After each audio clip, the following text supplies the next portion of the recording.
Hello everybody and welcome back. My name is Kari and today I am doing my April wrap-up. April was definitely a slower reading month for me, even in a non-COVID year, because I only read 6 books. However, huge however, I finished one of the books that has been killing me since February. Which means I am just beyond excited. And to be fair, 6 books, still a good reading month. That's a lot of books. So, we are going to start with 1, 2, 3, 4, apparently the 2 that I don't have. The first one is Killing the Rising Sun by Bill O'Reilly and Martin Dugard. This is a nonfiction about basically the last year of World War II, specifically against Japan.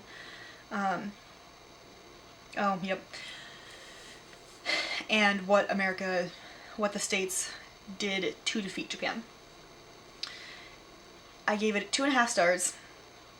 It's remarkably pro-American, and I didn't love that. It was pro something else too. Please hold while I try to remember what else pro it was, because it was something I didn't like. I want to say it was like pro... Come on, all I want is my review. There we go, see review.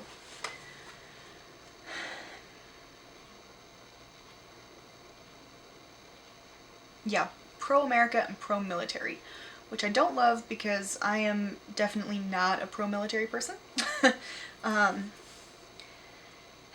think it's a good starter book if you want to learn about why the States made the nuclear bomb, sort of how they did it, and the people involved in it, and why they decided to drop it on Hiroshima and Nagasaki specifically. Beyond that, this is for your conservative uncle who lent it to you. I'm very happy that my uncle enjoyed it. I appreciate that he thought of me and lent it to me, because it's always good to read other perspectives than your own.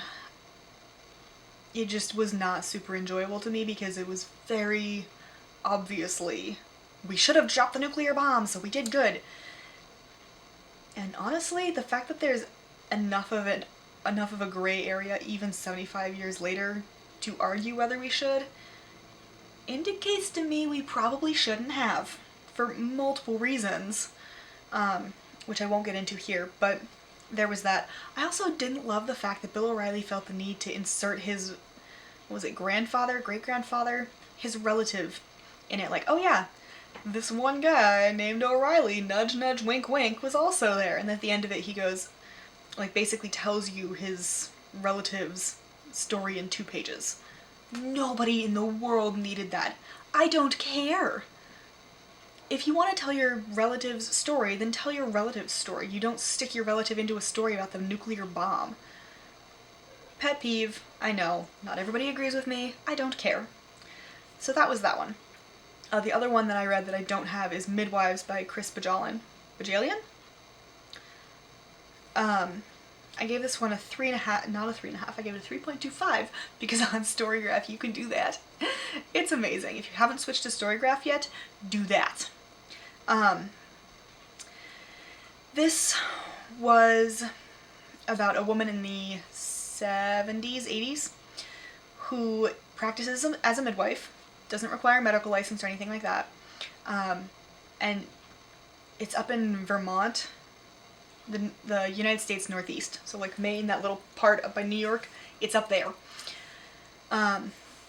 It's a very small state, but it's up there in the middle of winter, and because it's winter in the Northeast, it gets super cold, super snowy, and they can't go anywhere. Because this woman is a midwife, she's helping her patient give birth at home, but then things go wrong and she tries to get her to the hospital, can't, the woman dies, and there's a malpractice suit against the midwife. So you follow that, and you follow that story from the beginning when she takes the woman on as a client all the way through to the end of the court trial, or the jury trial. It's not a court trial, those are 2 very distinct things. Jury trial. I want to say it's manslaughter. which is basically killing somebody by accident. You know, like vehicular manslaughter. Which is not as common as you'd think. Anyway, so people are alleging she accidentally killed this person because she didn't bring him to hospital. I gave this one, like I said, a 3.25. I liked the legal aspect. I think that was fascinating. I think the evidentiary objections and admittances were really intriguing. Part of that is largely because I am a lawyer. I'm in the courts every day. That's what I see. And so to see that represented in a book and done well is fascinating, and I love it because it's not always done well. It felt odd. This was a book I read for my book club, and we all agreed we think it was largely because the book is from the perspective of a 14-year-old girl, but it's written by a guy. So there seemed to be a disconnect between the main character and what she actually should have been portrayed as. Other than that, it was an enjoyable book. It was a solid read. It stimulated a lot of conversation about midwifery and home births, hospital births, the patriarchy, stuff like that. So it was definitely an interesting book. It led our conversation to Call the Midwife over in the UK, also a TV show, stuff like that. But it was not my favorite book. Again, solid book, just not my favorite. So, I also read Winter Keep, not Winter Creep, by Kristen Kishore, which is the 4th book and most recent in the Graceling Quartet now, which I'm just going to start calling a series because she's working on a book about Hava right now, and I'm dying. I'm so excited. Oh my god. Anyway, this book follows Bitterblue, who we are introduced to in Graceling. Lots of spoilers, but we are introduced as well to a completely new continent in this world, and I love it. There is LGBTQ plus rep. There is, oh, I had it and then I lost it.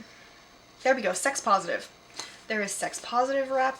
There's actual decent human relationships in all of Kishore's books, which just make me so happy. There's sister relationships in this book. So good. I loved it. 5 out of 5 stars. My heart.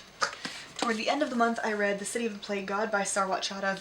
I will say, if you are having a hard time with any sort of media that deals with a plague or an epidemic or a pandemic, do not read this book right now.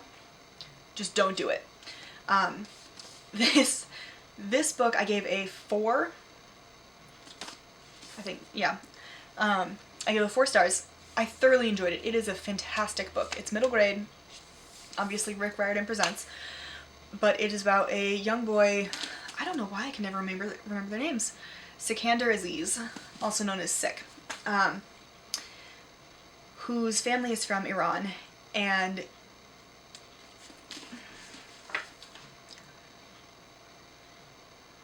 frantically busy life wishes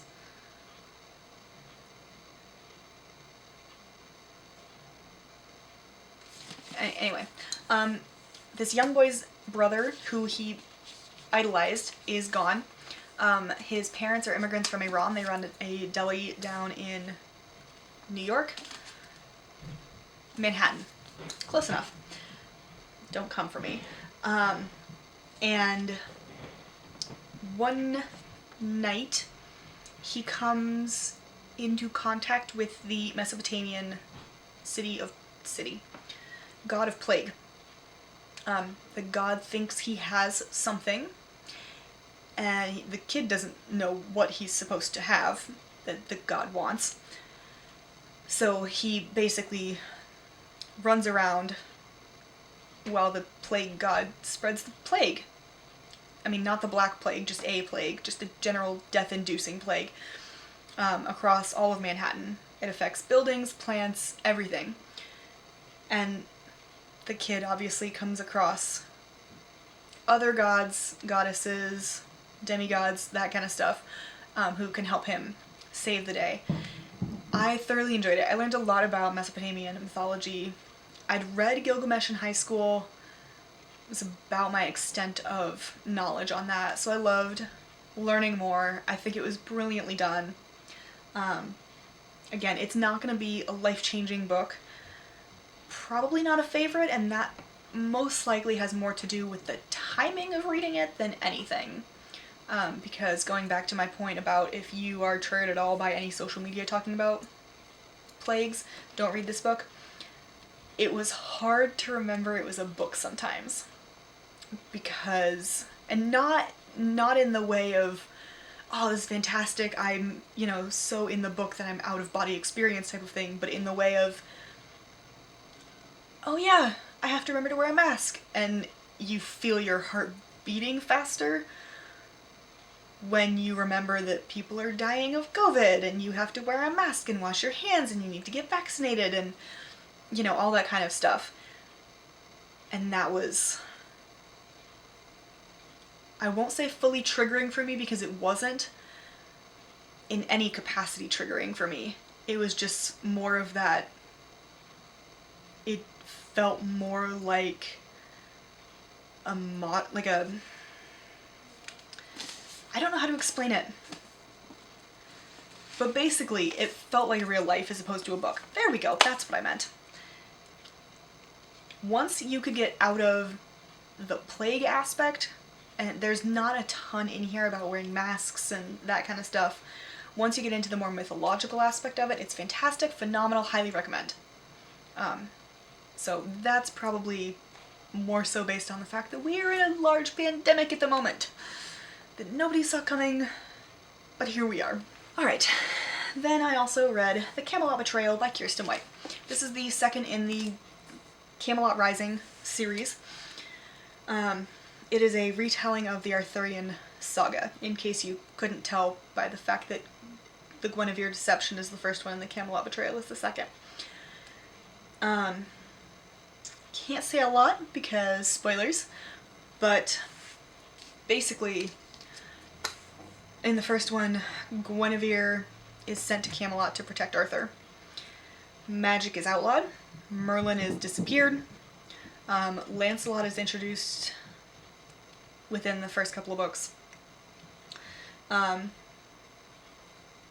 There's a lot of, so we've got the knights, obviously. We've got Lancelot who comes in, we've got, I want to say Gawain comes in, Sir Bors is in here. It's a lot broader than many of the TV adaptations. Don't get me wrong, I adore the BBC TV adaptation, but we see the same 5 or 6 knights. So Sir Bors isn't in that one, but he is in this one, stuff like that. I gave this one, I think, a 4.5 out of 5. I thoroughly enjoyed it. It's not life-changing. I don't remember a lot of the details, so maybe I gave it a 4, but it's still a good book, and I love Arthurian retellings, and this one is definitely doing things, and I'm excited for the third one. And then,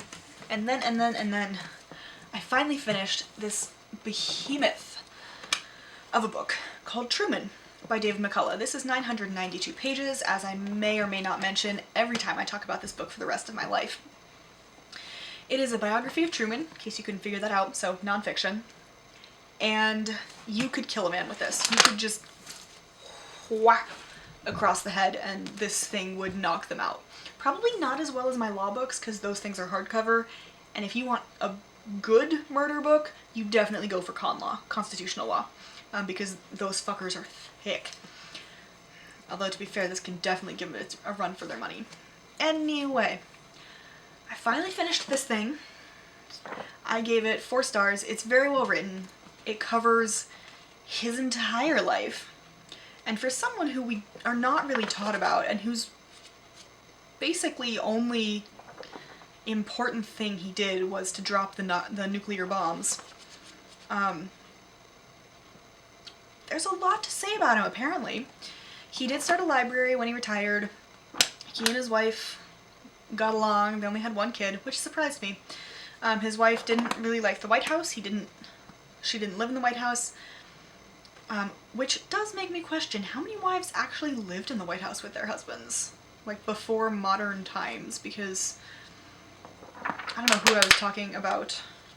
Oh no, I was watching a documentary on Lincoln. I have DVD documentaries and I'm trying to get rid of them because I'm never going to watch them more than once, and I haven't watched them and they've been in my collection for at least a decade.